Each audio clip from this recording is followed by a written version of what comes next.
Welcome to another episode of My Weird Prompts, an AI-generated podcast featuring the random prompts of Daniel Rosehill as answered by a revolving cast of friendly AI characters. Join us for deep dives into AI, technology, and whatever other random thing Daniel finds fascinating today. Subscribe on Spotify or your favorite podcatcher.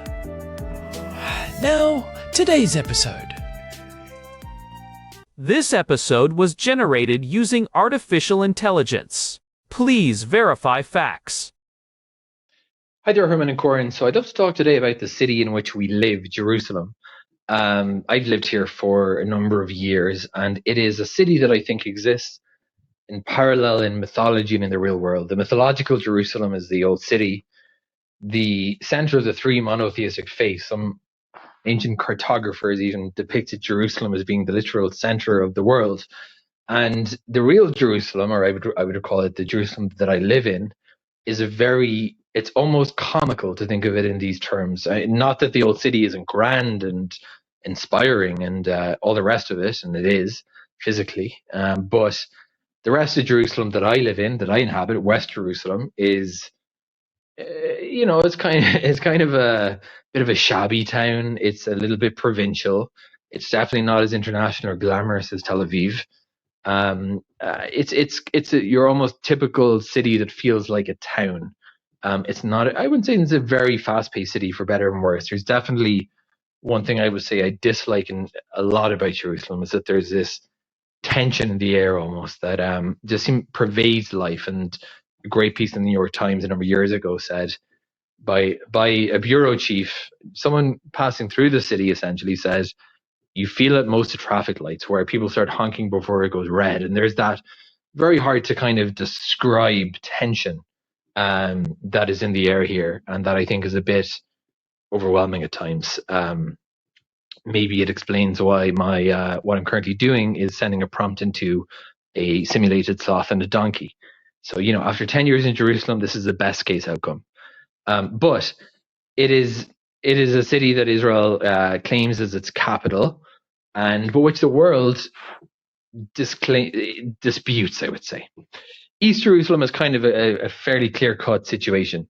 Jerusalem on the ground, I often say Jerusalem is a city of three cities. There is regular West Jerusalem, there is Ultra-Orthodox West Jerusalem, and there is Palestinian East Jerusalem. And I used to go into the Palestinian side quite a bit. I was learning Arabic.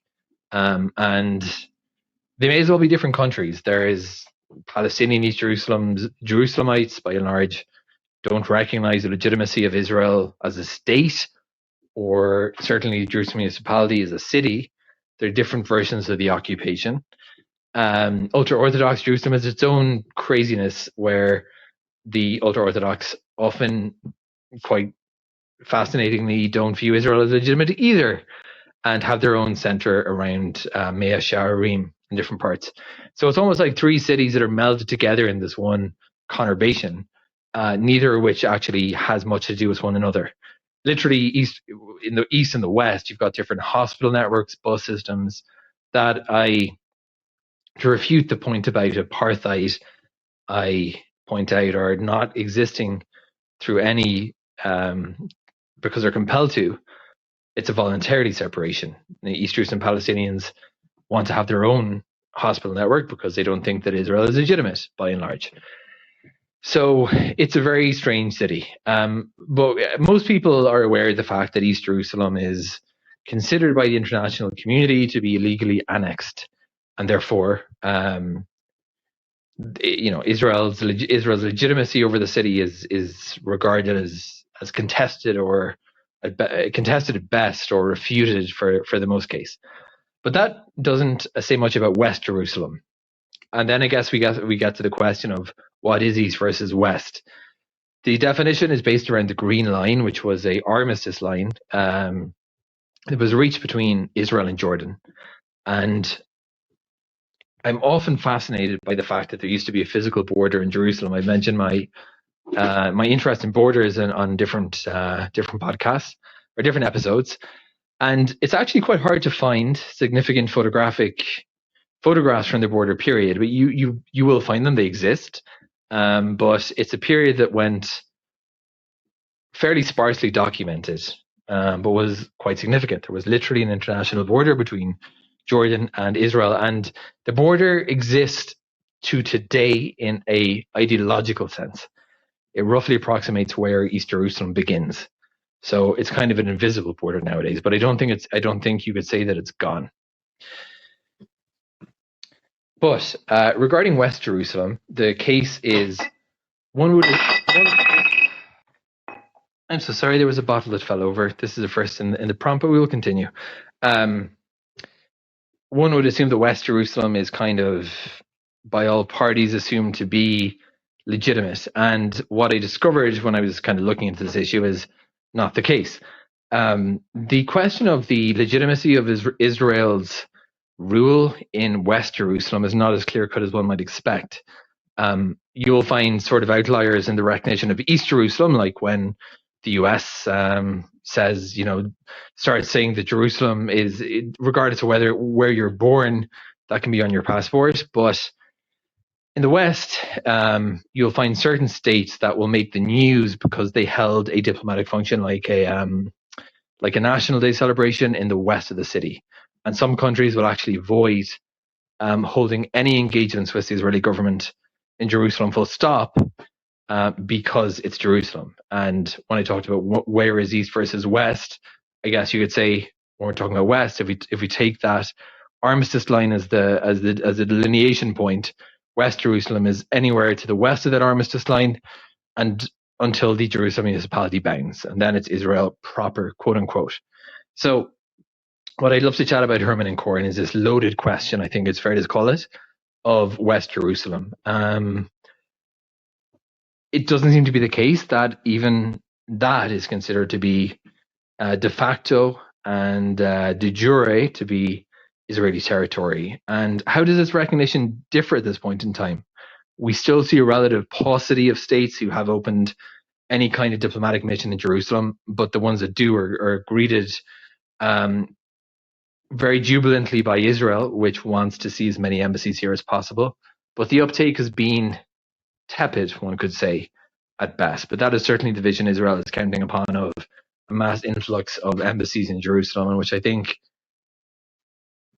would definitely change the city in ways I personally think would be very positive. But there you go, I've just declared my bias. Herman and Corn, let's talk about the international recognition and standing of the west side of Jerusalem under international law and what the international community says about this matter. Hey everyone, welcome back to My Weird Prompts. We are coming to you from our usual spot here in Jerusalem, and today we are tackling a topic that is literally right outside our window. Our housemate Daniel sent us a prompt that really hits home. He was reflecting on the fact that we live in a city that exists in two parallel universes at once.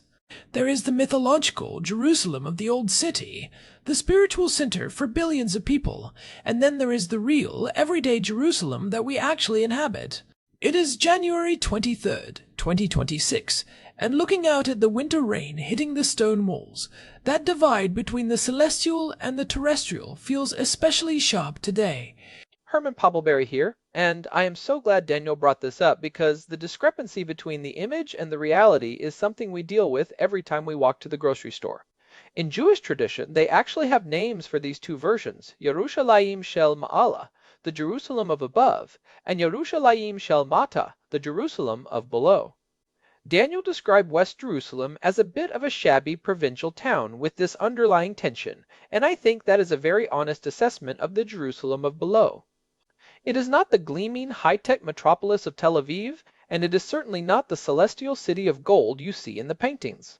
It is a city of three distinct cities living on top of each other, and the legal status of where we are sitting right now is far more complicated than most people realize. That is exactly where I want to start. Daniel mentioned this idea of the three cities: regular West Jerusalem, Ultra-Orthodox West Jerusalem, and Palestinian East Jerusalem. It is fascinating how they operate in these parallel tracks. You see different bus systems, different hospital networks, and even different languages depending on which neighborhood you cross into. But the part of the prompt that really caught my eye was the question of international recognition for West Jerusalem. Most of the world talks about East Jerusalem being illegally annexed, but there is this persistent ambiguity about the legitimacy of Israel's rule in the West as well. Herman, why is that? Why is the international community so hesitant to just say, okay, West Jerusalem is clearly Israel? It goes all the way back to the 1947 United Nations Partition Plan, which was Resolution 181. Most people know that Plan divided the British Mandate of Palestine into a Jewish state and an Arab state, but what often gets overlooked is that Jerusalem was supposed to be neither. It was designated as a corpus separatum, which is Latin for a separate entity. The idea was that because of its immense religious significance to Jews, Christians, and Muslims, it would be governed by a special international regime under the United Nations. It was meant to be an enclave of neutrality in a region of conflict. Right, and even though that plan was never actually implemented because of the war in 1948, the legal ghost of that corpus separatum has haunted the city's status for almost 80 years. When the fighting stopped in 1949, the city was divided by the Green Line. Israel held the West and Jordan held the East. But from the perspective of international law, neither side's claim was fully recognized as sovereign, because the United Nations still technically viewed the city as an international zone. It is like the city was frozen in a legal amber that never quite hardened. Exactly. And that is why, for decades, almost every country in the world refused to put their embassy in Jerusalem. They put them in Tel Aviv because they did not want to take a side or legitimize a claim that might prejudice a future negotiated settlement. Even the United States, which has been Israel's closest ally, maintained a policy for 70 years that the status of Jerusalem must be decided through negotiations. It was not just about the East, it was about the whole city. People forget that until very recently, the official United States position was that no country had sovereignty over Jerusalem. It is interesting to see how that tension plays out on the ground today. Daniel mentioned the separate bus systems, and it is such a visible marker of the division. If you are in West Jerusalem, you see the green and white egged buses everywhere. They are the backbone of the Israeli transit system. But if you walk just a few blocks past the old city walls into East Jerusalem, you see a completely different fleet of blue and white buses run by Palestinian companies. They do not share the same routes, they do not use the same payment systems, and for a long time, they did not even show up on the same mapping apps. Even now in 2026, while you can use a RAVCAV card on both, the networks feel like they belong to different planets. It is a voluntary segregation in many ways, but it is also a result of decades of administrative neglect and political resistance.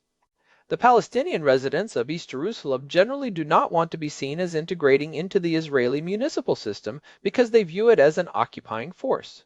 So they have built their own parallel infrastructure. It is the same with the hospitals. You have the Israeli Hadassah system, which is world-class, but you also have the East Jerusalem Hospital Network, which includes places like the Augusta Victoria Hospital and St. John Eye Hospital. They are funded differently, they are staffed differently, and they serve different populations. They are essentially two separate healthcare universes operating within 5 miles of each other. And then you have the third city Daniel mentioned, the Ultra-Orthodox or Haredi neighborhoods, like Mia Sherim or Ramat Shlomo. That is another world entirely. It is not just a different bus route, it is a different century. You walk into Mia Sherim and you see the Pashkavilim, those black and white posters that serve as the community's news and moral compass. They have their own internal justice systems, their own educational institutions that are largely independent of the state, and their own social codes. When Daniel says it feels like 3 different countries, he is not exaggerating.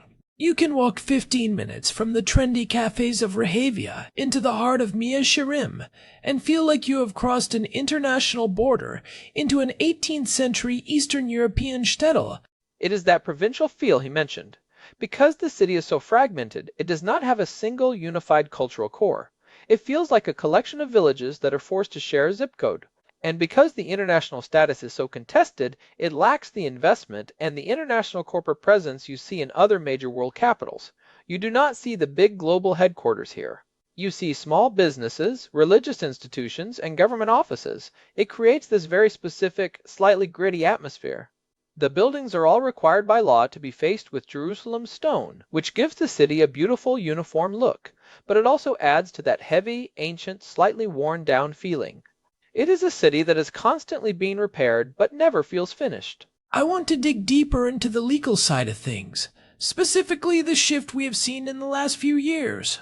In late 2017, the United States formally recognized Jerusalem as the capital of Israel and moved its embassy there in 2018. That was a massive break from the international consensus. Herman, did that change the underlying legal reality, or was it just a political gesture? Because we are sitting here in 2026, and it feels like the world is still divided on this. From the perspective of the United States, it was a recognition of reality. They argued that regardless of the final status negotiations, West Jerusalem has been the seat of Israel's government since 1949. The Knesset is here, the Supreme Court is here, and the Prime Minister's office is here. But the rest of the world did not immediately follow suit. If you look at the United Nations General Assembly, they passed a resolution shortly after the United States announcement declaring the recognition of Jerusalem as null and void. 128 countries voted for that resolution.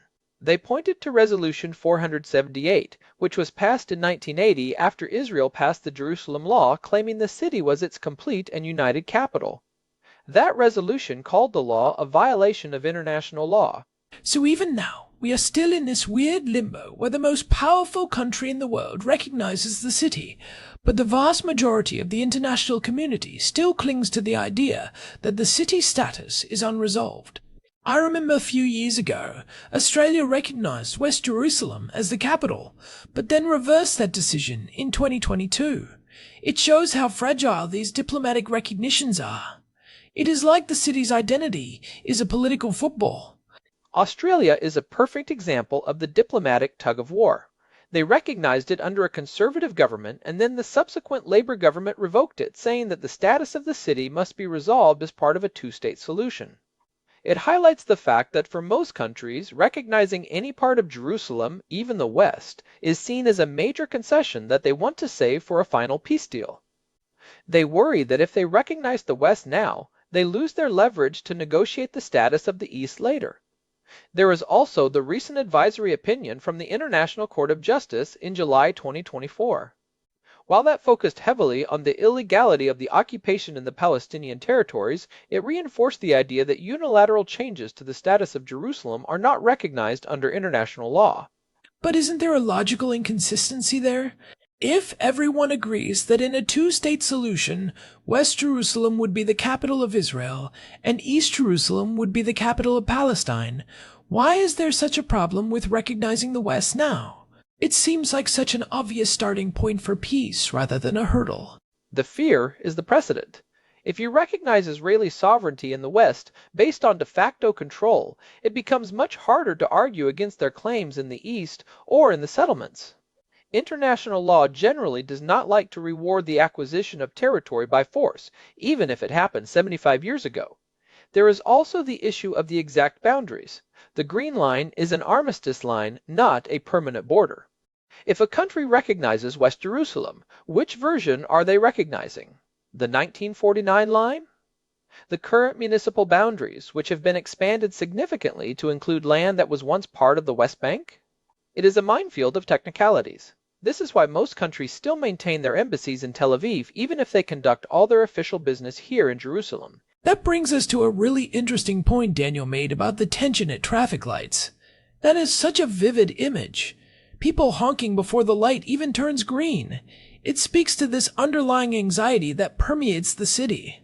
When you live in a place where your right to even be there is technically questioned by the international community, it creates a certain defensiveness, a certain edge to daily life. You are not just driving to work. You are asserting your presence in a contested space. It really does. You feel it in the way people drive, the way they interact in the markets like Mahane Yehuda. There is a sense of urgency and a lack of patience. Part of that is just Middle Eastern culture, but in Jerusalem it is amplified by the weight of history and the constant political pressure. You are living in a city that is a symbol for the entire world, but you are also just trying to get your laundry done and find a parking spot. The gap between those two realities is exhausting. It is why Jerusalem has one of the highest rates of Jerusalem syndrome, where tourists literally have psychotic breaks because they cannot reconcile the holy city of their dreams with the gritty, crowded city of reality. I think about the people who live in the ultra-Orthodox neighborhoods. They often do not even recognize the legitimacy of the Israeli state itself, despite living in its capital. They view the state as a secular imposition that should not exist until the Messiah arrives. So you have this bizarre situation where the people living in the heart of the city are ideologically opposed to the government that provides their electricity and water. It is another layer of that three cities dynamic. They are in the city, but not of the state. And then you have the Palestinian residents of East Jerusalem. Most of them are not Israeli citizens, they are permanent residents. They pay taxes to the Jerusalem municipality, but they cannot vote in national elections. They have Israeli travel documents, but not Israeli passports. They are in this legal twilight zone where they are part of the city, but not part of the state. When you look at the infrastructure in their neighborhoods compared to the West, the disparity is glaring. The roads are narrower, the trash collection is less frequent, and building permits are almost impossible to get. It is a city that is unified on a map, but deeply divided in its budget and its soul. It is a city of walls, both literal and metaphorical. Even though the physical wall that divided the city from 1948 to 1967 is gone, the mental boundaries are still very much there. Most people in West Jerusalem never go to the East, except maybe to the Old City, and most people in the East only come to the West for work. They live in these bubbles that rarely intersect in any meaningful way. It is a strange kind of coexistence where you are constantly aware of the other, but you never actually meet them. That is why the shabby and provincial labels Daniel used are so apt. A truly international, cosmopolitan city thrives on the exchange of ideas and cultures. But in Jerusalem, the different groups are mostly just trying to avoid each other. It creates a very insular feeling. Each neighborhood is its own little fortress. Even the architecture reflects this. The newer neighborhoods are built like hilltop citadels, designed for defense as much as for living. It is a city that is always looking over its shoulder. Let's talk about the practical implications of this international non-recognition. For a long time, if you were a United States citizen born in Jerusalem, your passport would just say Jerusalem as the place of birth, not Israel. It took a Supreme Court case and an executive order to change that. That is a very tangible way that this abstract legal debate affects real people. I remember reading about the Zivotofsky case. That was the Zivotofsky versus Kerry case, which went all the way to the Supreme Court twice. It was a huge deal because it touched on the power of the president to recognize foreign sovereigns versus the power of Congress to regulate passports. For years, the State Department argued that putting Israel on the passport would cause an international incident and signal that the United States was taking a side. It was only after the policy change in 2017 that they finally started allowing Israel to be listed. It took over a decade of legal battles just to get one word changed on a passport for a kid born in a hospital in West Jerusalem. It is those little details that remind you how high the stakes are. Even a single word on a passport is treated like a geopolitical hand grenade. And it is not just the United States. Many countries still have their consulates in East Jerusalem that report directly to their home capitals, rather than to their embassies in Tel Aviv. They act as de facto embassies to the Palestinian Authority. It is a completely separate diplomatic track running right through the same city. You have diplomats in the West talking to the Israeli Foreign Ministry, and diplomats in the East talking to Palestinian leadership. And they might as well be in different countries. Right, the British consulate in Sheikh Jarrah, for example. It has a very different mission and a very different relationship with the local population than a typical embassy would have. It is another example of the city's fragmentation. Even the diplomats are divided.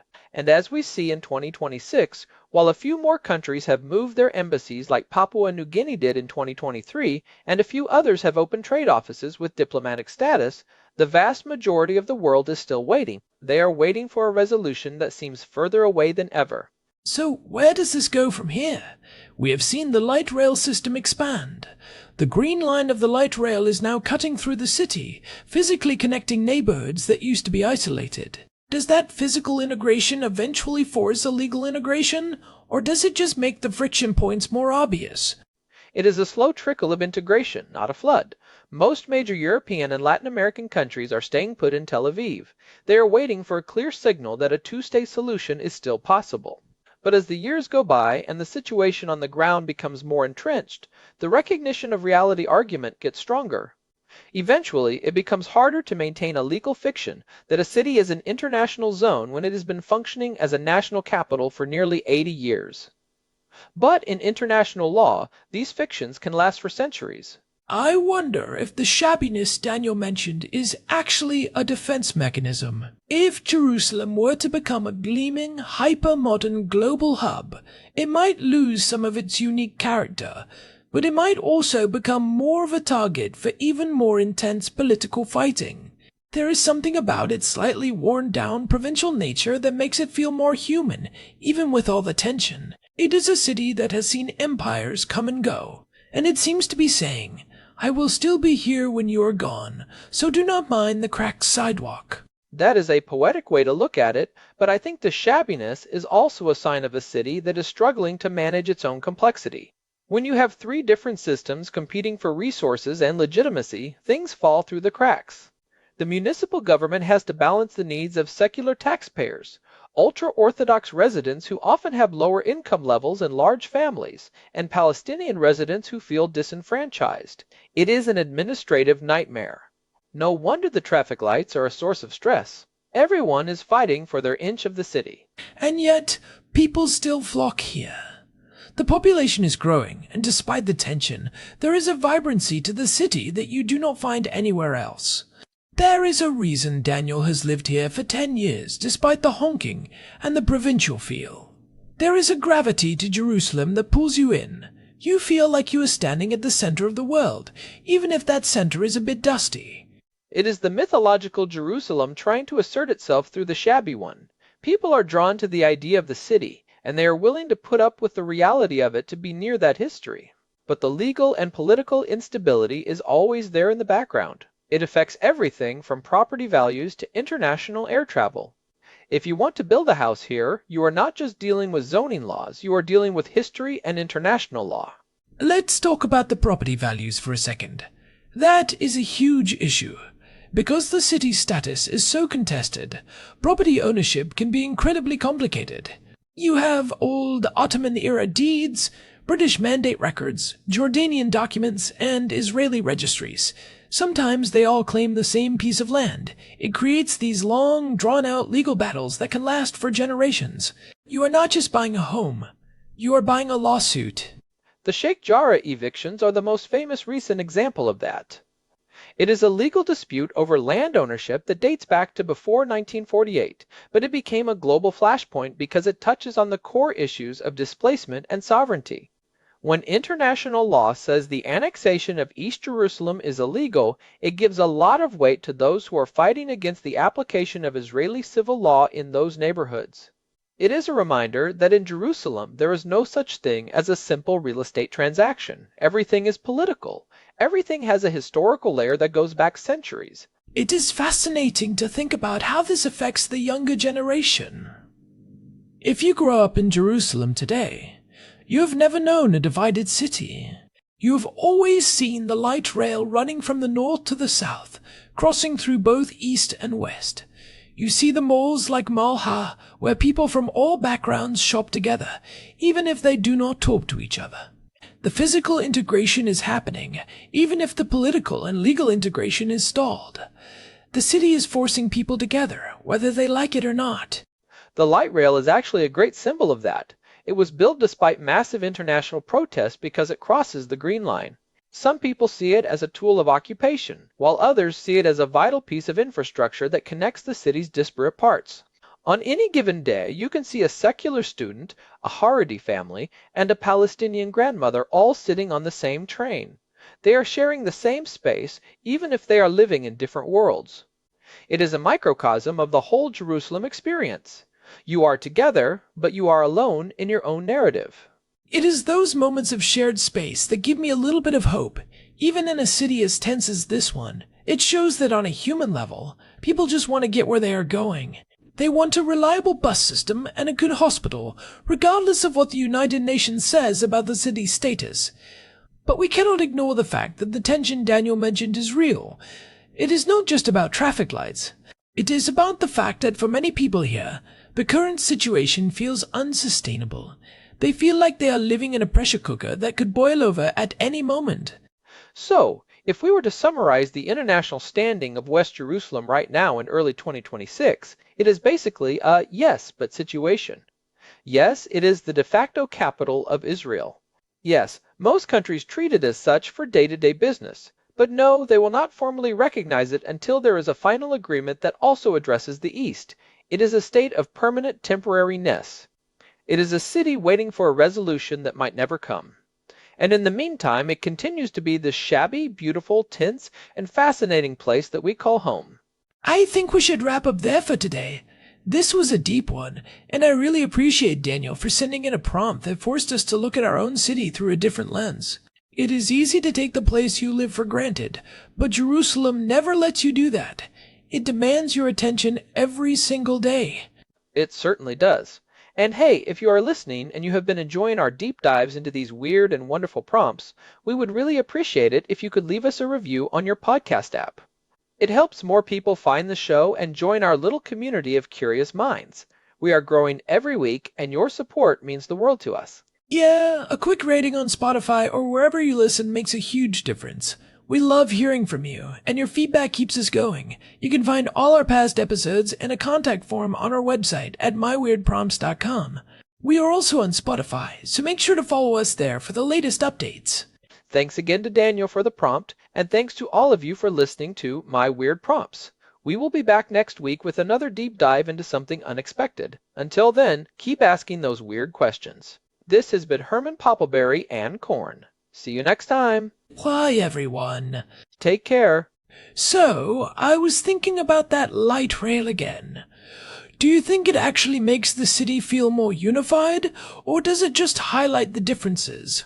I mean, when the announcements switch from Hebrew to Arabic to English, it is a constant reminder of the layers. Honestly, I think it is both. It is a physical link, but every time you hear those three languages, you are reminded that you are traveling through three different civilizations in 30 minutes. It is a microcosm of the whole Jerusalem experience. It is beautiful and jarring all at once. That is so true. I guess that is why we stay here. It is never boring. There is always another layer to peel back. Never. All right, let's go find some of that shabby provincial food Daniel mentioned. I am starving, and I know a place in the market that has the best hummus in either universe. I know exactly the spot. Let's go before the rain picks up again. Sounds like a plan. See you later, guys. This episode was generated using Gemini Flash 3. Text-to-speech engine was Chatterbox Turbo. Thanks for listening to another episode of My Weird Prompts, an AI-generated podcast featuring Daniel Rosehill's AI prompts, as answered by a revolving cast of friendly AI characters including me, Cornelius the Sloth. Subscribe on Spotify or visit myweirdprompts.com.